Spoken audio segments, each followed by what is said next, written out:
and welcome to another edition of CM Lit Podcast Monthly. Today we're going to be talking about Zulu Love Letter, and I'm your host, Shaylin Patel. And here today I have with me Frank, Megan, Miranda, and Claire. And they're all experts on the movie Zulu Love Letter. So let's start off with who's the director, and give me some information on him, Miranda. Okay, well, the director is Ramadan Suleiman, and he was born in 1955 in King's Rest Bluff near Durban in South Africa. And he studied at the School for Research in African Theatre, so he has a pretty big background in theatre and film. He was also one of the founding members of the Delomo Theatre, which is the first black theatre in South Africa. One of his most recent works is a documentary about an artist's life, and the main theme of this film is also related to trauma. So we can see that that's a pretty big motif in his works. Yeah, I can see how that trauma relates to the movie. One of the things that I had noticed was that the movie takes place post-Apartheid, which, if I believe my history is correct, ended in 1994. That's correct. It actually ended in 1994 with the first elections of a black president, Nelson Mandela. Mm-hmm. And you can also see the racial tension still there, present within the movie between the whites and the blacks. One of the things that I wanted to get into is how does this affect, the main characters in the movie, like Tandy, Maytao, and her Tandy's daughter, Mangi. Well, the whole film relates to the idea of being placed in a post-traumatic culture. So Tandy, the main character, is really dealing with these issues of what it means to be in this culture. She was actually imprisoned due to writing an article about a killing done by two white police officers as well as a black police officer to a woman named Dinewa. So she was thrown in jail because of this, and once the apartheid was over, she was released from jail. However, her thoughts and her emotions tied to being in this traumatic scene are still present in this movie, and we see these play out along the course of the film. Yeah, I saw that throughout the film. Actually, one of the scenes in the very beginning was when Tandy was arguing with her boss about her future at where she was working. So what can you tell me about that, Frank? Yeah, no, that scene was really great to watch. It kind of showed the race relations post-apartheid, how they're still kind of struggling and trying to figure things out. Dendika still doesn't feel strongly about her boss. She really doesn't like him.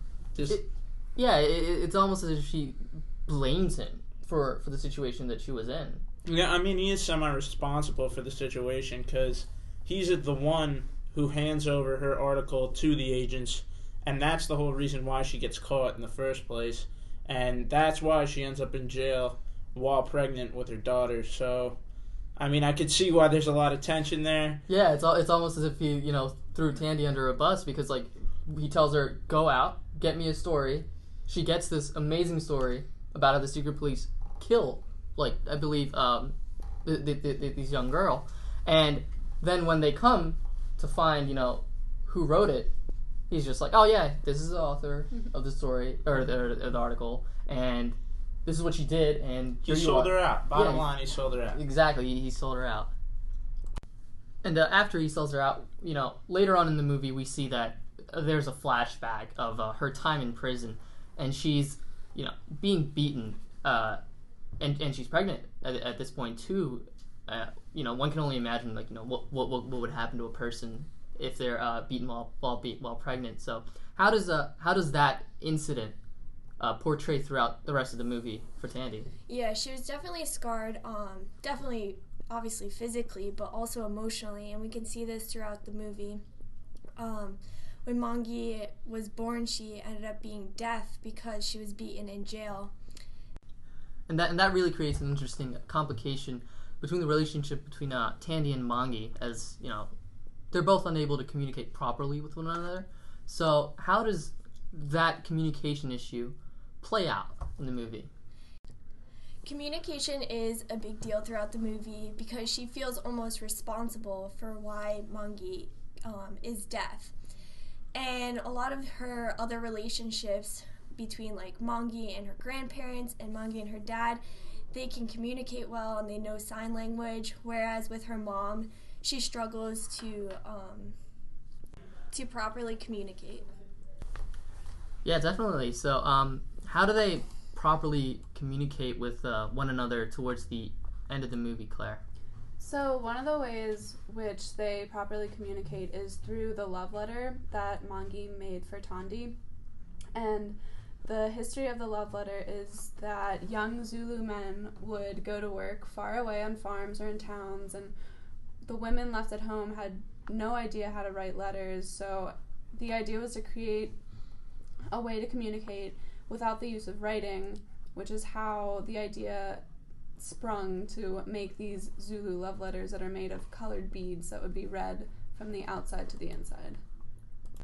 Speaking of beads, earlier in the movie we see a scene between Mangi and her grandmother where her grandmother is explaining the color of the different beads and what they mean, but Tandy feels almost as if the values that her grandmother is giving to Mangi aren't the right ones. She believes that black is beautiful and doesn't symbolize the darkness that her grandmother is trying to say. Yeah, so the conversation went that Mangi's grandmother was talking to her about the beads, and she said that it really depends on how you surround your blues. Like, if you surround them with blacks, it's more representative of grief, and if you surround them with whites, it's more pure and loving. And that's when Tandy cuts in, and she was like, well, if we've learned anything from this movement, it should be that black is beautiful and white is far from being pure and innocent. And that kind of relates into how the whole culture of South Africa at that point in time is still visibly distraught over the fact the apartheid even happened. It's not as if they're over it, you know, because Tandy still feels very strongly about how her mother refers to the color white and the color black. Yeah, and this is one of the major scenes that really shows that Tandika is still carrying this weight around and that she is suffering from post-traumatic stress disorder. Yeah, and one of the things about her PTSD that I noticed was a very awkward scene when I first saw it, was that she walks up to a car and then knocks on the window to see who's inside the car. And when the person, you know, who's in it reveals his face, his identity, she's almost relieved that it's not who she thought it was. And later on in the movie, we see right outside of Mei Tao's house the same car, or the same model at least, but now it's being driven by one of the police officers that was involved with the killing. And we know this because we met the officer in the flashbacks. Yeah, now that you mention that, I noticed that a lot of the flashbacks were filmed really strangely. Shaylin, don't you know a lot about cinematography? I thought I was the interviewer here, guys. To clarify, though, I actually do know quite a bit about cinematography. I wouldn't be running this podcast if I didn't. But in the flashbacks, you see a lot of bright lights. It's very blurry. The frame rate is slower, and this is all to give an effect of what recalling a traumatic event is like for people with PTSD. They try to recall it piece by piece by piece, and this is due to the brain not wanting to recall the entire event all at once because it would feel as if it's too much of an overload for it to handle. One of the very many interesting things about the brain is that it can make really strong associations with certain sounds, certain senses, and certain smells. And they're trying to relate that into the movie. The distant noises, not trying to give away too much about the events that occurred to Tandy, so as not to freak her out at once and possibly make her go through the same thing again. You know, it's actually interesting that you say that because, I mean, throughout the movie you see that her mind does make her relive these traumatizing experiences. I mean, you see it with the fragmentation of the story. That's like one of the elements of post-traumatic culture, and you see that it's evident through her memories and through those flashbacks you were just talking about, how they're kind of confusing and you don't really know what's going on. Like you said, kind of during the shooting scene, the scene where she sees Denewa being shot. And another element is when you see her Thandika's desire to avoid and kind of desire to tell throughout the course of the movie. Yeah, I definitely see that when Mangi tries to, read through her mother's files, and Tandy doesn't want that to happen. So she tries to, get her off the files and yells at her for. Yeah, that's her desire to avoid. She doesn't want to tell her story right there. But then later on in the movie, you can see when she's talking to the daughter of Maytao, and it's kind of like there she needs to tell her story. She needs to tell her story at that point. She says, "I'll never feel good about myself until I get this story off my chest. I need to go to court, and I need to tell the council about what happened." But it's interesting that she can't tell her own daughter, Mangi, about what happened to her, but she feels more comfortable telling her story to other people. Now let's jump topics here and talk about the different motifs that are present throughout Zulu Love Letter. Megan, what can you tell me about that? I think one of the biggest motifs was birds, which are present in many of the scenes of the film. More specifically, they have doves and crows. Which is actually ironic because we were talking before about how white doesn't necessarily symbolize purity and black doesn't necessarily symbolize darkness. That's interesting that you say that because we talked earlier about how the color of the beads represents those two things, and what Tandy wants to teach her daughter and what Tandy's mother wants to teach her daughter are two completely opposite things. And I think Tandy's motherhood comes into question throughout the movie as how good of a mother she's been and whatnot. Right, but we don't want to say that she's necessarily a bad mother. She's actually, like we said before, she feels guilty that her daughter is deaf, so she doesn't really know how to handle that. And actually, she handles that by not communicating very well and not learning how to sign. But later on, we see in the movie that she makes more of an effort, actually, that she's looking at videos of signing and that she's trying to make more of it to better communicate with her daughter.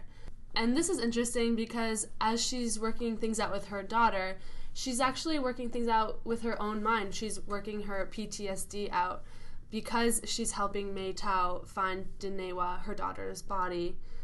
And so this helps her get closure with what happened to her during in the jail cell.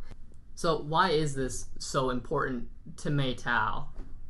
Well, it's important to May Tao because May Tao is really trying to find Denewa's body so that she can give her the proper burial that she thinks that she deserves, so that her spirit can finally be at rest. And on to another topic would be how Zulu Love Letter relates to the other books and films that we've read in this class. One of the things that I noticed is it really relates to the book and the film Toad Scene.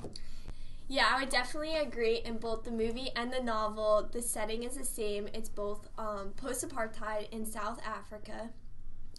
Also, in both situations, the main character is reconciling with the past, and we can see this through their flashbacks because they both went through traumatic experiences and they're trying to deal with it.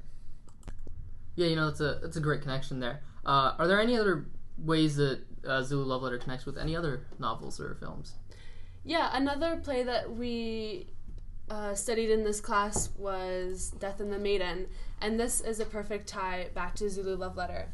In fact, both this text and Zulu Love Letter deal with post-traumatic culture and the idea, or the question rather, that should crimes during this apartheid or this traumatic period for the country, should these crimes be forgotten or should the criminals pay for it, or what kind of closure should happen for both the victims as well as the perpetrators. Another aspect in which these two texts tie together well is the idea that both women deal with PTSD, and the characters around them, both their husbands and for Zulu Leveler, Tandika's daughter, they have to deal with their loved ones' problems.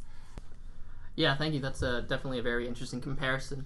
Now, let's just wrap up the podcast with, what did you guys think of the film? What message did you take away from it? What I really took away from the film was to never stop fighting for a cause that you believe in. Tandika never stops fighting. She always, tries to gain that closure by going in front of the council. She tries to reconcile everything, and even though it seems like her life is kind of falling apart around her, she never stops fighting, and ultimately we see that she does gain closure, and it is a happy ending for everybody. I got from it that it's important to know your own story and to come to terms with what happened to you. And we see Tandy coming to terms with her trauma by helping Maytao to find her daughter's body. Yeah, it's quite interesting how post-traumatic culture in this film is really, really prevalent. As one of the main things that I got out was the transition from apartheid to democracy is obviously not easy for any of the characters in the film, nor was it easy in South Africa. And that's it for us here today. This will be the last podcast for CM Lit 153. Thank you for tuning in. This is your host, Shaylin Patel. Goodbye.